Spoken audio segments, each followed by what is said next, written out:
Ce Dvar Torah, c'est les Nishmat, le grand rabbin de France, Rav Alain Abraham Goldman, et les Nishmat, Madame Fegan Hanna Batshaba. Ce Shabbat, nous sommes la paracha de Pinhas.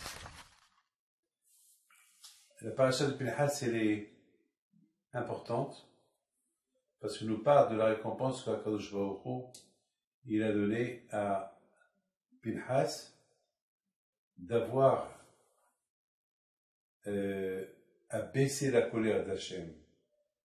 Alors il faut savoir, il y avait une histoire qui s'est passée que les Juifs, ils étaient dans le désert pendant 40 ans, et avant que les Juifs, l'Israël, rentrent en Israël, donc ils se sont arrêtés dans un endroit qui s'appelle Shittim. Et c'est près de Moab. Et Moab, à cette époque, le roi de Moab, c'était Balak. Et Balak, il a voulu maudire les Bnei Israël. Il a voulu les maudire, les éliminer. Il avait peur d'eux. C'est vraiment la haine gratuite. Parce qu'il n'avait pas à avoir peur d'eux. Parce que la Torah, elle a dit aux Juifs de ne pas faire la guerre contre Moab. Pourquoi? Parce que de Moab, Ruth, elle va sortir. Ruth, qui était la grand-mère de David Améler. Et Hachem aussi, il a dit, il ne faut pas faire la guerre contre Ammon, parce que Ammon aussi, elle va sortir Nahama, qu'elle était la femme de Shoa Meler, que Mashiach, va sortir de Ruth et de Nahama. Et de plus, Akadosh Baruch Hu, il a dit à Israël, étant donné que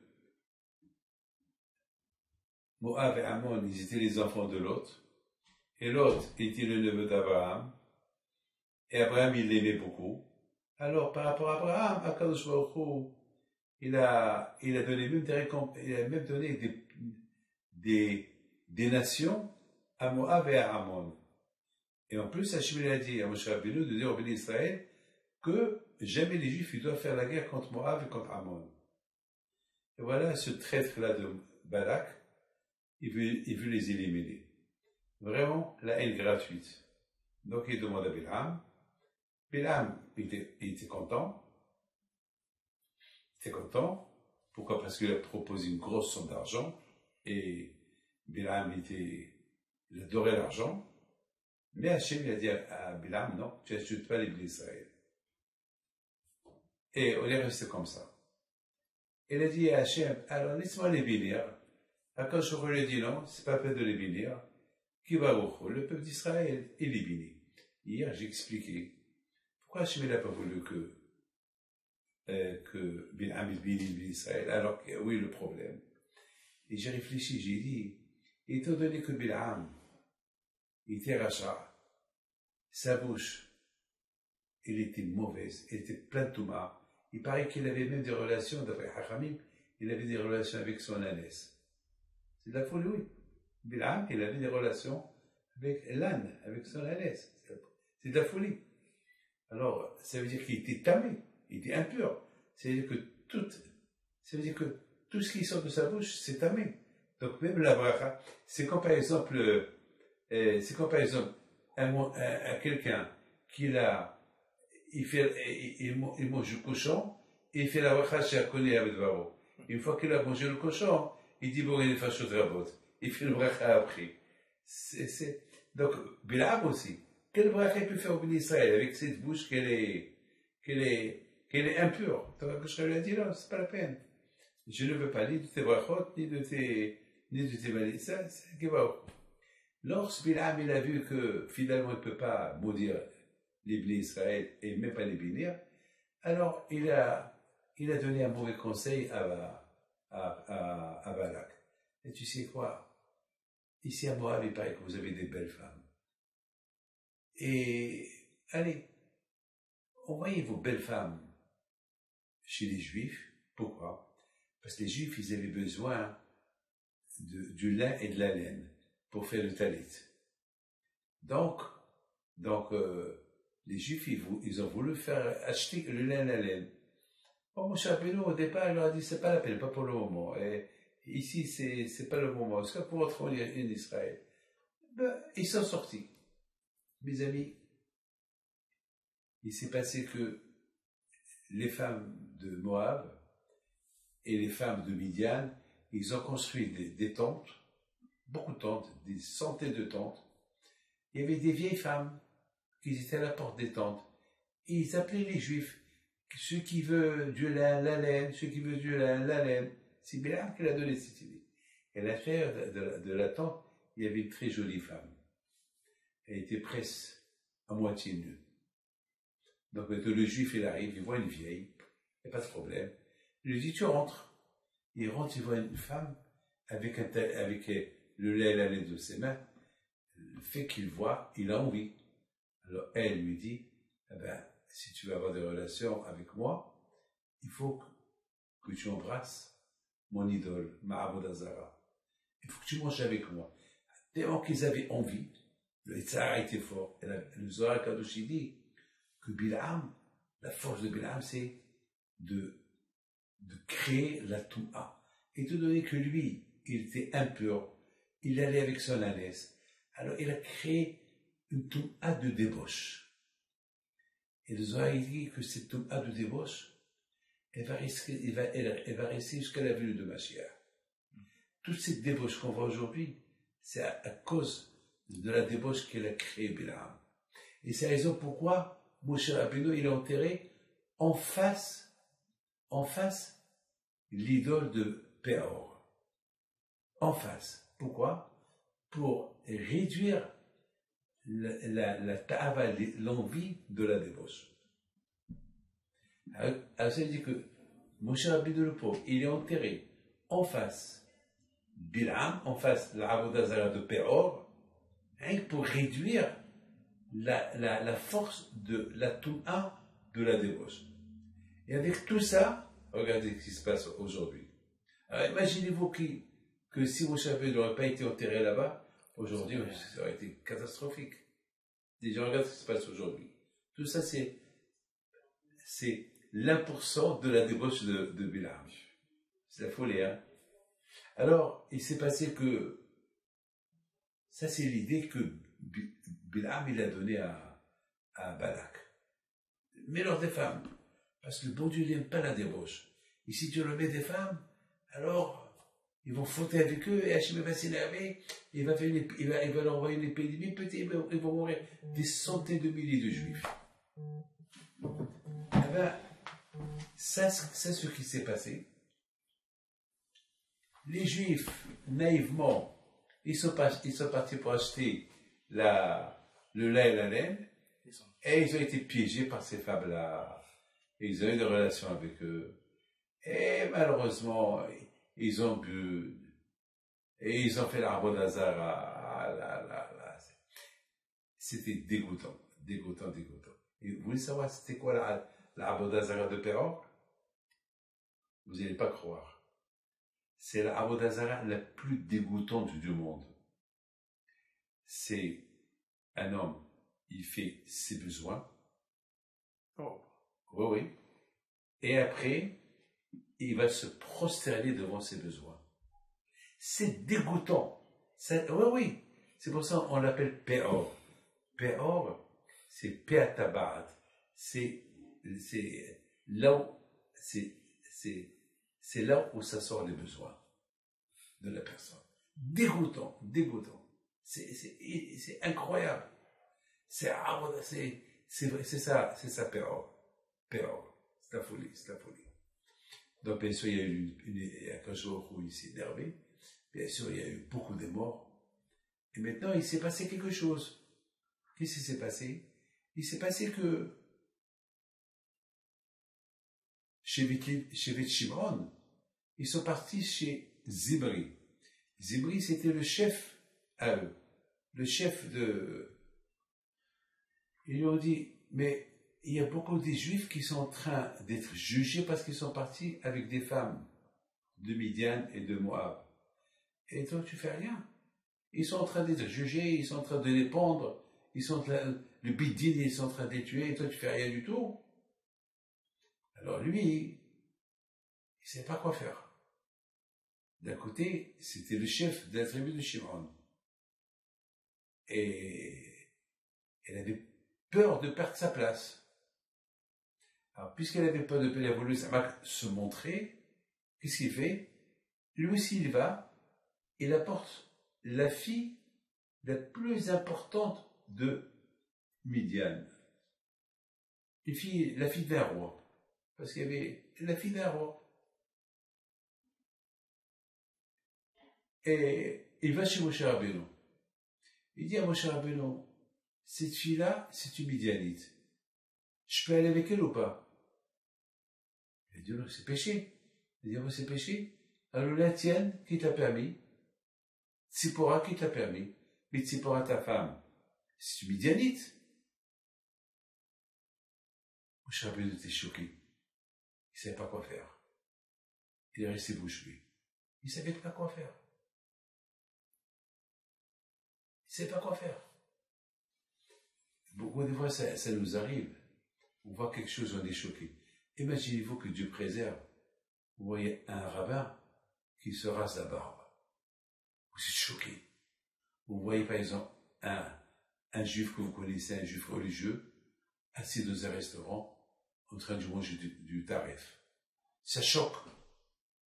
Alors, ça a choqué. Tout est choqué de voir Zimri, qui était un grand sadique, qui était le chef de la tribu de Shimon, qu'il va avec le Goya. Vous savez, tout le monde était choqué. Mettons, Pinhas, il va chez Moshe Rabbeinu. Pinhas aussi était avec tout le monde. Il va chez Moshe, il dit à Moshe Rabbeinu, on fait rien. On fait rien. Mais on peut pas laisser ça, on peut pas laisser ça. Moshe Rabbeinu lui dit, je sais pas quoi faire. Lui dit,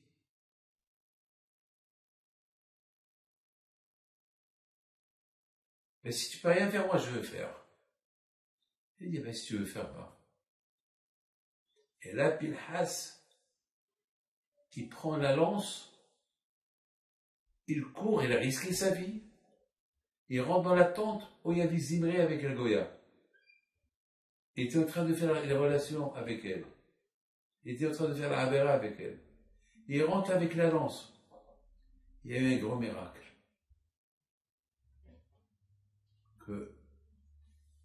Il a traversé les 24 000 gardes-corps qu'il avait Zimri. 24 000 gardes-corps. Tout le Shevet Shimon était là-bas en train de surveiller. Il est parti, il les a tués, et après il les a pris. Il est sorti comme ça, avec la lance. Il y a un miracle que la lance ne s'est pas cassée. Il y a un miracle que les deux ne sont pas morts. Pourquoi? Parce que lui c'est un Cohen. Il n'a pas le droit de toucher les morts. Donc il s'est resté encore vivant. Ils sont morts uniquement lorsqu'il les a jetés par terre. Il y a plein de miracles. Et qu'il a cassé la muraille. Ah, maintenant, Akadosh Baruch Hu lui a donné une récompense. Et c'est ça, maintenant, on arrive à la paracha de cette semaine.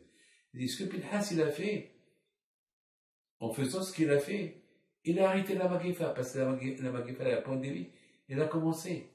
Il y a eu 24 000 morts.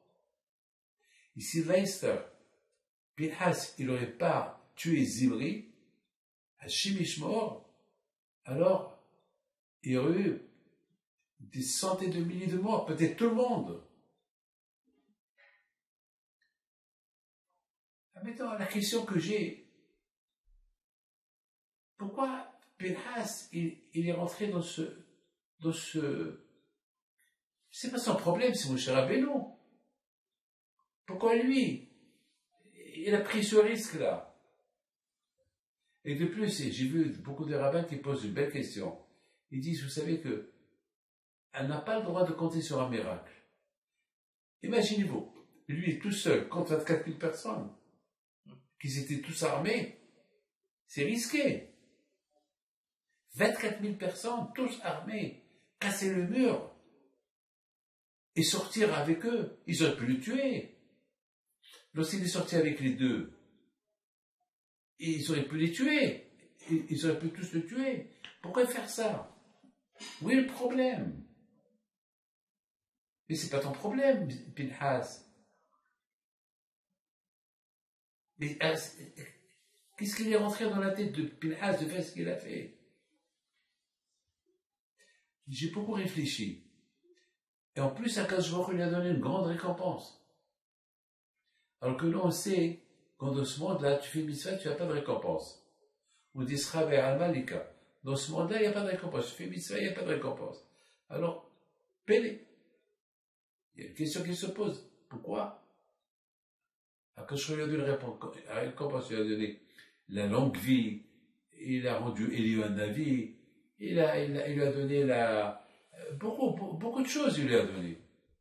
En plus, il lui a donné, il a rendu un malach. Malach, on l'appelle Malach Abrit. Il y a pas, dans chaque Brit Mila, il est présent.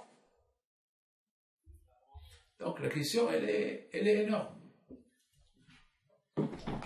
Donc la question, elle est énorme. Pourquoi Pinhas, il est rentré dans cette affaire-là? Alors pour ça, je vais vous raconter quelque chose. Il y avait un grand tzaddik qui pose une belle question sur après la mort de Korah. Vous savez, on connaît tous l'histoire que Korah, il a fait une révolution contre Moshe Rabbeinu.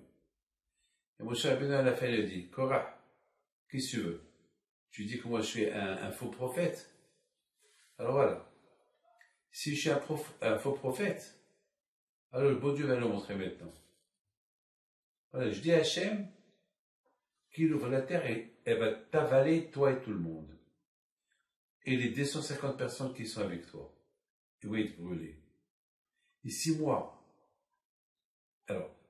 je suis faux, c'est moi qui vais mourir. Alors, au Hachem, il te prend, mais il ne va pas te prendre avec une crise cardiaque. Les gens vont dire, tu as eu une crise cardiaque. C'est normal. Les gens vont voir comment la terre, elle s'ouvre. Une création qui n'existe pas. C'est pas un arbre qui va tomber sur toi. C'est pas un coup de foudre. C'est pas quelqu'un qui va te casser la tête. C'est pas quelqu'un qui va te tuer. Non. C'est la terre, elle va s'ouvrir. La terre, elle va te prendre. Toi, ta femme, tes gosses. Étant donné que lui était milliardaire, il avait des milliers de coffres. Et tous tes coffres. Et même tout l'argent que tu as donné aux gens, n'importe, même si ta famille elle a donné une pomme à quelqu'un, même cette pomme-là, la terre va s'ouvrir. C'est-à-dire que la terre va s'ouvrir dans tout le camp d'Israël, la terre va s'ouvrir. Là où il y a quelque chose qui appartient à Korah, la terre va l'avaler. Alors vous savez aujourd'hui, lorsqu'il y a des élections, il y a toujours les élus, ils donnent des flyers, ils donnent des stylos, votez tel, votez tel. Alors lui aussi, il a donné beaucoup de cadeaux à tous gens, il a acheté plein de monde pour qu'il le supporte. Moshe Rabbeinu a dit, tout ce que tu as donné, tout celui qui tient quelque chose, où il y a là-bas le nom de Korah, la terre là-bas elle va s'ouvrir, elle va l'avaler. Korah n'a pas eu peur. Ouais. Il sait que Korah, il sait que Moshe Rabbeinu, ce qu'il dit, ça arrive. Moshe Rabbeinu, c'est lui qui a libéré les Juifs de l'Égypte. Les 10 plaies, c'est lui qui a annoncé à Paro chaque plaie qui allait arriver. C'est lui qui a dit à la dernière plaie, à minuit, tout le monde va mourir, tous les premiers vont mourir. C'est lui qui a coupé la mer. La manne qu'elle tombe du ciel, c'est grâce à Moshe Rabbeinu.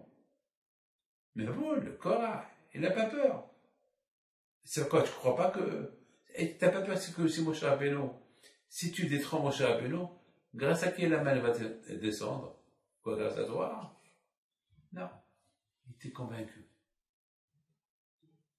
Le gars, l'orgueil l'a aveuglé. L'orgueil, la jalousie, le kavod, il aveugle la personne. Regarde Saddam Hussein. Il savait qu'il ne peut pas faire la guerre contre l'Amérique. Il a fait la guerre. Et à la fin, était horrible, sa fin. Et Kadhafi, aussi. Il veut faire la guerre à tout le monde. Et sa fin était horrible. Et Hitler, pareil. Pourquoi? Parce qu'il y a beaucoup de gens, c'est dur pour eux de s'annuler devant le kavod. Il y a beaucoup de gens, ils vivent que par l'orgueil. Ils ne peuvent pas. Il y a beaucoup de gens qui préfèrent mourir et ne pas avouer la vérité. Le gars, l'orgueil, l'orgueil, l'orgueil. Combien de fois il y a? La plupart des divorces, c'est à cause d'orgueil. Parce que le mari, il veut pas pardonner ce qu'il a fait à sa femme, et sa femme, elle ne veut pas demander pardon. Alors, il divorce. À cause d'un pardon, l'orgueil. Et après, les deux regrettent. C'est trop tard. C'est trop tard. Beaucoup de fois, c'est cette guerre aujourd'hui, la Russie et l'Ukraine. C'est l'orgueil. C'est l'orgueil. Et la Russie, maintenant, elle est tellement impliquée, elle ne peut pas s'arrêter. Et d'autre côté, toute l'Europe et le monde entier, ils sont obligés de continuer à aider l'Ukraine. Parce que s'ils s'arrêtent de l'aider, le monde entier va dire, alors pourquoi vous nous avez ruinés pour eux, maintenant vous arrêtez. Vous comprenez? Donc ça veut dire que maintenant tout le monde souffre de cet orgueil, de la Russie et de l'Ukraine et le monde entier.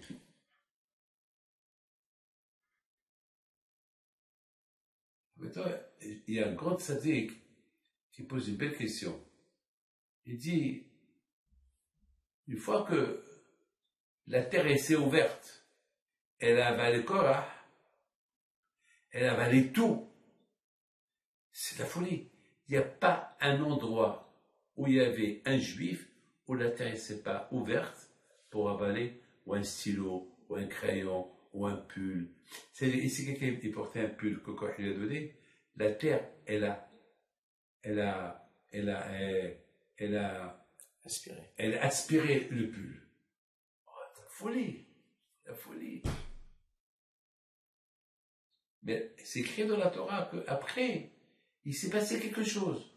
Les Juifs, après, ils sont venus chez Moshe Rabbeinu, ils ont commencé à crier, c'est à cause de vous qu'il y a eu beaucoup de morts, et c'est vous qui êtes, vous êtes les responsables. Mais la Mahamité, pourquoi vous avez tué? À cause de vous, il y a 250 personnes, les 250 grandes syndics sont morts, et c'est à cause de vous. Alors il y a un grand syndic qui pose une belle question. Si je comprends pas.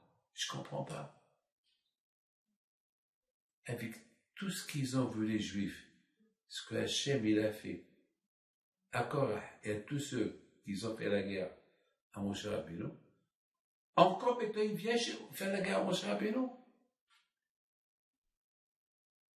C'est comme si quelqu'un il se brûle avec le feu, et encore il touche le feu. Mais attends, t'es fou. T'as pas vu que le feu il t'a brûlé déjà, encore tu touches le feu. C'est la question qu'il pose un grand sadique. J'ai réfléchi. Il donne la réponse. Le sadique, il donne la réponse, mais moi j'ai réfléchi. J'aime réfléchir.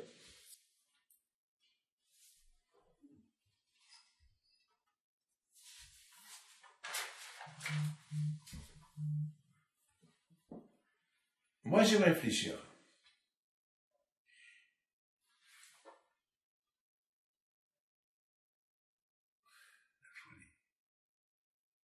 Regarde ce que Hitler il a fait. Il a tué 6 millions de personnes. Il avait la force à la parole.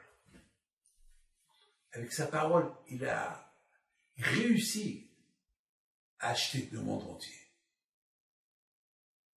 Jusqu'à maintenant, il y a le nazisme. Jusqu'à maintenant, il y a encore les gens qui parlent de Hitler. Et pourtant, Hitler, ça y est, il est mort. Et ça y est, c'est fini. Maintenant, l'Allemagne, elle paye jusqu'à maintenant les indemnités de tous les gens qui sont en train de rendre maintenant tous les cadres, tout l'argent qu'ils ont pris aux Juifs, etc. Mais malgré tout, jusqu'à maintenant, il y a le nazisme. Jusqu'à maintenant. Pourquoi? Parce que les paroles de Hitler, ils sont encore réveillés. Akadosh Baruch Hu nous dit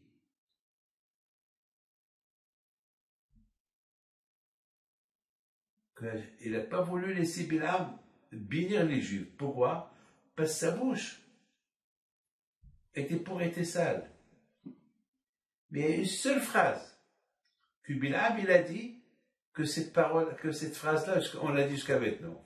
Laquelle? Matuvo alecha Yaakov miskirtecha Israël. Bilam, lorsqu'il a vu Bilam, les Juifs, en train d'étudier la Torah, la tsniout chez les Juifs, il a dit que c'est beau. Et jusqu'à maintenant, lorsque les Ashkenazim, lorsqu'ils font le mariage, il y a beaucoup de synagogues, donc comme à Nahar Shalom, il y a le pasuk Matuvo alecha Yaakov. Et qui a dit ça? Bilam. Et comment? Il a dit ça de sa bouche. Et sa bouche, elle est impure. Mais on sait une chose, que la Torah, la Torah, jamais elle peut être tamée. La Torah, elle est tellement forte et kadosh, que la Torah, ça veut dire que, même si un rat, une souris, elle marche sur un livre de Torah, le livre de Torah reste toujours kadosh. Donc, étant donné que Bilam il a dit qu'elle est belle la Torah, ça elle est restée. Même qu'elle est sortie d'une bouche impure, sale, elle est restée. La folie. Maintenant, on comprend très bien que Bilam Aracha,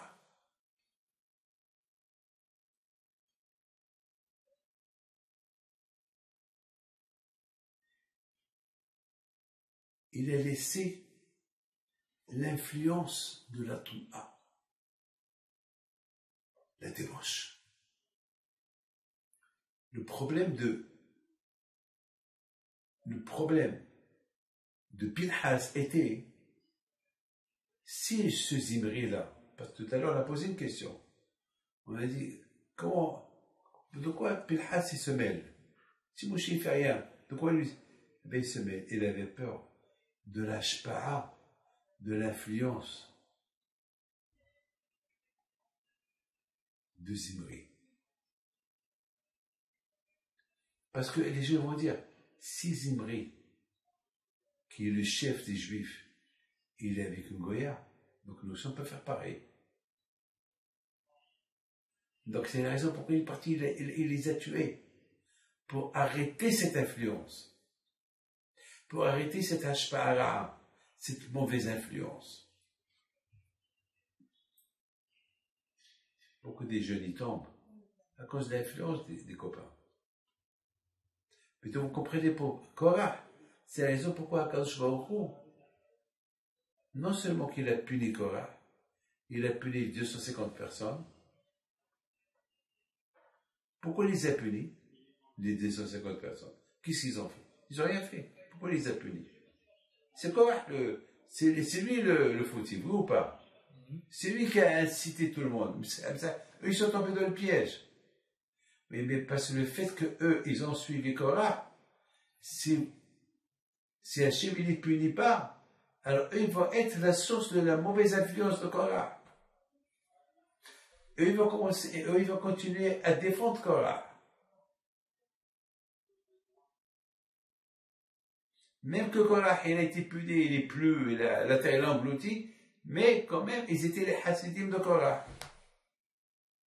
Vous savez qu'il y a, je ne sais pas si vous avez entendu parler de lui ou pas, un qui s'appelait Shaftei Tzvi. Shaftei Tzvi, il s'est pris pour Mashiach. Ouais. Il s'est pris pour Mashiach. Il était un gros Mekoubal. Il s'est pris pour Mashiach, mais il était un gros kabbaliste. Il faisait même des miracles. Il y a à peu près 500, 600 ans en Turquie. À la fin, ils l'ont tué. Mais jusqu'à maintenant, il y a des gens qui croient encore en lui. Parce qu'avant qu'il le tue, il leur a dit, c'est moi Mashiach, j'y vais retourner. Ces paroles, même qu'il en veut tuer, pas les... C'est les Turcs qui l'ont tué, parce qu'il a fait une révolution, parce que le fait qu'il disait, c'est lui, Melech HaMashiach, le roi Mashiach, ça veut dire que il s'est révolté contre le roi de la Turquie. Donc, ils l'ont tué. Et même qu'ils l'ont tué, beaucoup des gens, ils ont continué à croire en lui. L'influence de Shafei Tzvi. Mais on comprend Korah. Pourquoi Kadosh Baruch Hu, pourquoi Moshe Rabbeinu il a éliminé Korah, qu'il n'existe plus, qu'il soit effacé de la terre, pour ne pas qu'il soit source d'influence. Et c'est pour ça que je a tué les 250 personnes qui étaient avec lui. Mais dans le lendemain, on a posé la question. Pourquoi, avec tous les miracles qu'ils ont vus les Juifs, comment est-ce possible que maintenant ils disent à Moshe, ouais, c'est à cause de vous que tous ces gens ils sont morts. C'est ça la force de ce qu'ils ont entendu de Korah. C'est que même Korah il est mort. Et les 250 personnes qui étaient avec Korah, les chefs, ils sont aussi morts. Malgré tout, l'effet de l'influence de Korah, elle continue encore. C'est de la folie. C'est ce qu'on appelle, il y a la bonne influence, il y a la mauvaise influence. C'est pour ça qu'on dit, il faut s'éloigner d'un mauvais voisin, à cause de l'influence. La mauvaise influence. La Gemara dit que Korah était tzaddik. Comment est-ce possible qu'il est tombé? Parce qu'il avait des mauvais voisins. Datan va Abiram, c'était ses voisins. Et Datan va Abiram, c'était des Shaim. Et chaque fois, Datan va Abiram, il disait à Korah, alors Korah, avec toute ta richesse, Ouelo, dans l'ère Chi de Chevet Lévi, tu es zéro, tu n'as rien du tout. Ceux qui sont de ta famille plus petits que toi, ils ont des postes importants dans le Mishkan. Et toi, tu n'as rien. Comme ça, ils l'ont allumé. Et la femme de Korah, elle disait chaque jour à Korah, t'es bête, tu es fou. Et elle le piquait. Mais Datan et Abiram, ils ont raison. Regarde Moshe, c'est lui le roi. Et Aaron, c'est lui le Kohen Gadol. Et ses enfants, ils sont, et même tes neveux, tout le monde dit des bons postes, c'est toi quel poste tu as. Alors, ils l'ont rendu jaloux. La mauvaise influence. Maintenant, vous voyez qu'est-ce que l'influence peut faire. Korah qui était tzaddik à cause de la mauvaise influence de Datan Abiram, il est tombé. Ah, maintenant, on comprend très bien que même que Korah était puni, et même que les 250 chefs qui étaient avec lui, eux aussi, ils ont été punis, malgré tout, ce qu'il a dit, ce qu'il disait contre Moshe Rabbeinu, c'est resté toujours dans les oreilles des Juifs. Lâche pas la mauvaise influence. Alors qu'est-ce qu'a fait Hachem? Il les a punis aussi. Pour que le reste, ils voient, allez, basta, il faut se calmer. Mais on comprend pourquoi Pinhas s'est mêlé. Il s'est mêlé parce que Pinhas, il avait peur que Zimri, il allait apporter une mauvaise influence à toi, Israël, et toi, Israël, il va le prendre comme symbole. Si lui, il fait ça, non, tu ne peux pas faire ça. C'est fini. Donc, il y aura vraiment la Magéfa. La Magéfa, elle continue. La pandémie, elle continue. Jusqu'à la fin de tous les Juifs. Donc, c'est pour ça que Pinhas, il a été un homme.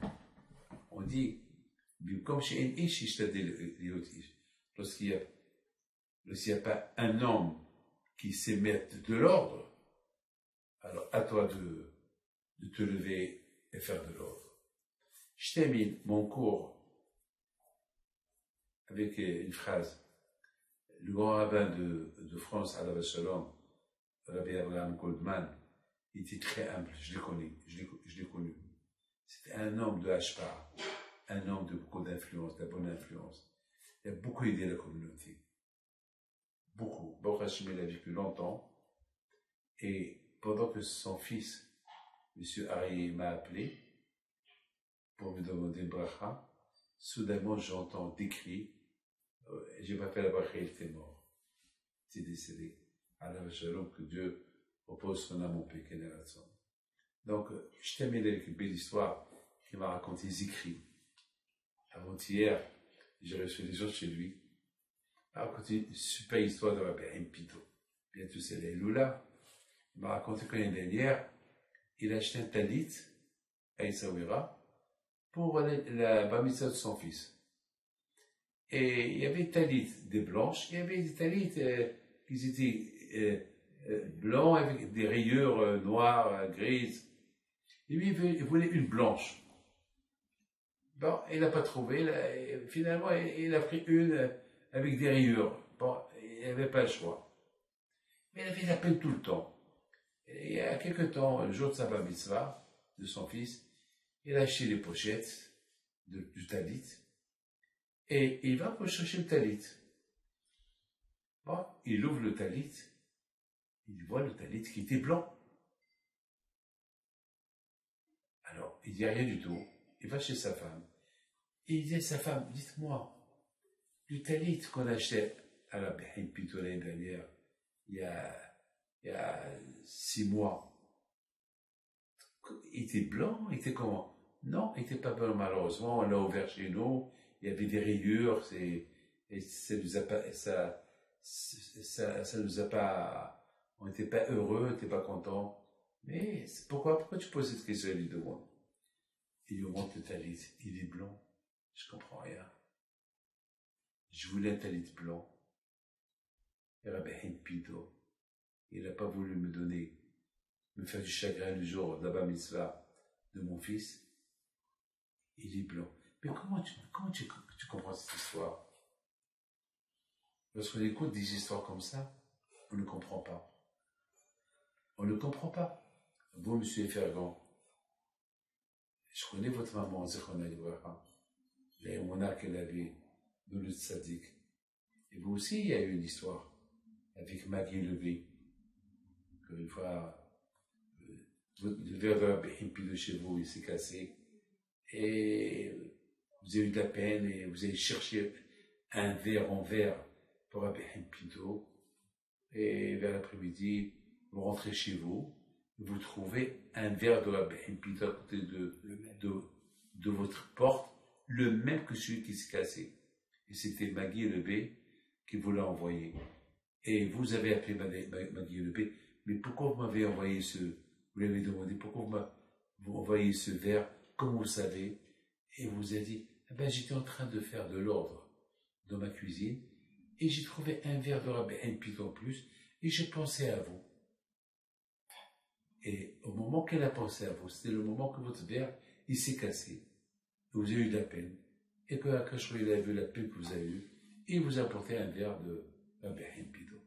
Alors que le bon Dieu vous protège, vous donne la santé, Bracha v'atzlacha, et Bisot Rabbi Haim Pito soit avec vous. Amen.